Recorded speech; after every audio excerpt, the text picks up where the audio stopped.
बाबा की शहजादी, अब आप बाबा के साथ।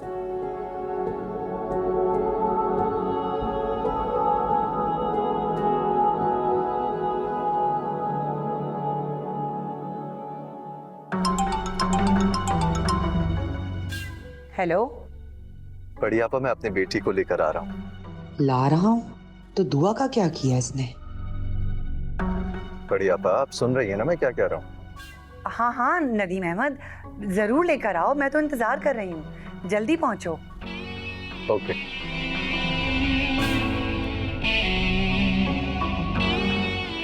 बेटी लेकर आ रहा हूँ, समझ में नहीं आ रहा है कि दुआ ने इतनी आसानी से नदीम अहमद को बेटी दे कैसे दी। देखा, आपकी बड़ी फुप्पो कितना खुश हो रही है, और आपकी छोटी फुप्पो भी आपसे मिलने के लिए तरस रही है। और मेरी शहजादी, बस बस बाबा घर पहुंचने वाले हैं। वहां पे आपके पास आपकी बड़ी फुप्पो हैं, छोटी फुप्पो हैं, और बहुत सारे लोग हैं आपका ख्याल रखने वाले। अगर आप क्वालिटी एंटरटेनमेंट YouTube पे देखना चाहते हैं तो यू मस्ट सब्सक्राइब टू आन टीवीज़ YouTube चैनल। आन, a very happy first anniversary.